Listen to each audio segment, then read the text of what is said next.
મોરબીમાં સ્મશાન ભૂમિમાં સરકારી અનાજના જથ્થામાં આગ લાગવાની ઘટના બની હતી, જે મામલે તપાસ હાથ ધરવામાં આવી છે। ગુજરાત અને એમપીનો સરકારી અનાજનો જથ્થો એક્સપાયરી ડેટ વાળો હોવાનું સામે આવ્યું છે, ત્યારે તંત્ર સામે પણ સવાલો ઉઠી રહ્યા છે કે અનાજનો જથ્થો એક્સપાયર થઈ ગયો ત્યાં સુધી લોકો સુધી કેમ પહોંચાડવામાં ન આવ્યો, તેને લઈને અનેક સવાલો ઉદ્ભવી રહ્યા છે।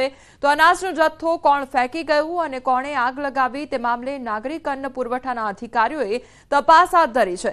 સાથે જ અનાજના સેમ્પલ પણ એકઠા કરવામાં આવ્યા છે। તો કોંગ્રેસે આરોપીઓને શોધી કડક કાર્યવાહીની માંગ કરી છે। તો સરકારી અનાજનો જથ્થો એક તરફ મળી આવ્યો છે, પરંતુ આ જે સરકારી અનાજનો જથ્થો છે તે એક્સપાયર થઈ ગયેલો છે, તેના લીધે અનેક સવાલો ઉદ્ભવી રહ્યા છે કે આખરે લોકો સુધી આ અનાજ પહોંચ્યું નથી અને તે પહેલા જ આ એક્સપાયર થઈ ગયેલો અનાજનો જથ્થો જોવા મળ્યો છે।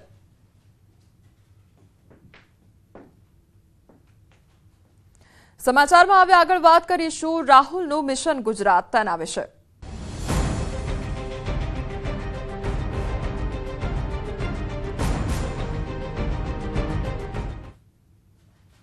કોંગ્રેસના સંગઠન સર્જન અભિયાનનો પ્રારંભ થયો છે। કોંગ્રેસ કાર્યાલય ખાતે રાહુલનું મંથન ચાલી રહ્યું છે, ત્યારે 4 તબક્કામાં બેઠકોનો દોરથી રાહુલ ગાંધી દ્વારા મંથન કરવામાં આવશે। તો રાહુલ ગાંધી નિરીક્ષકોનું ઓરિએન્ટેશન કરશે અને 45 દિવસમાં જિલ્લા પ્રમુખોની નિમણૂક પૂર્ણ કરવામાં આવશે। અમદાવાદ એરપોર્ટ પર રાહુલ ગાંધીનું સ્વાગત કરવામાં આવ્યું છે અને રાહુલ ગાંધી આજે ગુજરાત પ્રવાસે છે અને તેમના દ્વારા અનેક બેઠકોનું આયોજન કરવામાં આવ્યું છે। 2027 પહેલાની આ તમામ તૈયારીઓ હાથ ધરવામાં આવી હોય તે પ્રકારની પરિસ્થિતિ જોવા મળી રહી છે। તો સંવાદદાતા પ્રણવ અમારી સાથે જોડાઈ ગયા છે। પ્રણવ, 2027 પહેલા કોંગ્રેસની પૂરજોશમાં તૈયારી જોવા મળી રહી છે, આજે કયા પ્રકારની પરિસ્થિતિનું નિર્માણ થયું છે, કઈ એવી મુખ્ય બેઠકો આજે કરવામાં આવી રહી છે?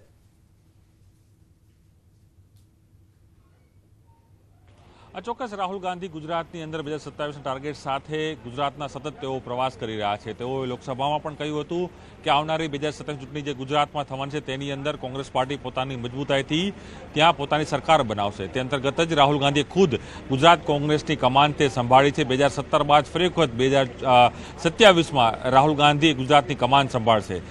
જે રીતે આજે કહી શકાય કે એઆઈસીસીના જે નિરીક્ષકો છે, પીસીસીના જે નિરીક્ષકો છે, એ તમામ નિરીક્ષકો વચ્ચે રાહુલ ગાંધી આજે વાત કરી રહ્યા છે, બેઠક કરી રહ્યા છે અને એક પ્રેઝન્ટેશન છે તે રજૂ કરવામાં આવી રહ્યું છે કે નિરીક્ષકોએ શું કામગીરી કરવાની છે। કારણ કે કોંગ્રેસ પાર્ટીએ જાહેરાત કરી છે 2025માં જે વર્ષ છે એ વર્ષની અંદર તેઓએ જે કહે છે કે પોતાના સંગઠનને વધુ મજબૂત કરવા માટે એક અભિયાન શરૂ કર્યું છે। તે અભિયાન અંતર્ગત જ રાહુલ ગાંધી આ બેઠક કરી રહ્યા છે। મહત્વપૂર્ણ એ પણ વાત છે કે ન્યૂઝીલેન્ડને જે માહિતી મળી છે તે પ્રમાણે રાહુલ ગાંધીએ ડેડલાઇન આપી છે તમામ નેતાઓને, તમામ નિરીક્ષકોને કે ગુજરાતના 33 જિલ્લાઓ અને જે અન્ય મહાનગરો છે, જે શહેરો છે, તેના 31 મે પહેલા તમામ જિલ્લા પ્રમુખોની નિમણૂક કરી દેવાની રહેશે, તેના માળખાની જાહેરાત કરી દેવાની રહેશે અને ત્યારબાદ તેઓને કઈ કામગીરી કરવી છે તેની પણ માહિતગાર અહીં કરી દેવામાં આવી છે। એટલે જે એઆઈસીસીના નિરીક્ષકો છે, જે 43 નિરીક્ષકો છે, એ જ રીતે પીસીસીના 183 નિરીક્ષકો છે, આ તમામ નિરીક્ષકોને અલગ અલગ જિલ્લાઓની જવાબદારી સોંપાશે। એટલે એક એઆઈસીસીનો નિરીક્ષક હશે, તેની સાથે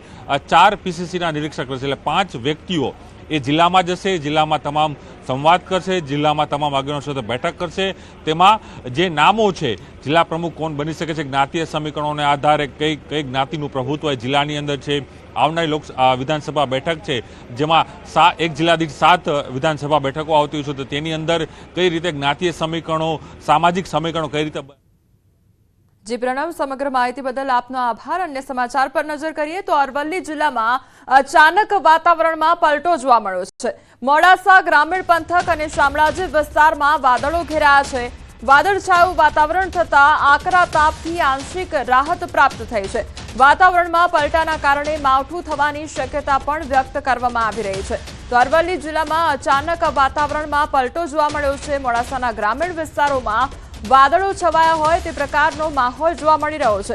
તો શામળાજીના વાતાવરણમાં પણ એકાએક પલટો આવ્યો છે। તો વાતાવરણમાં એકાએક પલટો આવવાને કારણે અત્યારે ગરમીથી લોકોને આંશિક રાહત પ્રાપ્ત થઈ છે।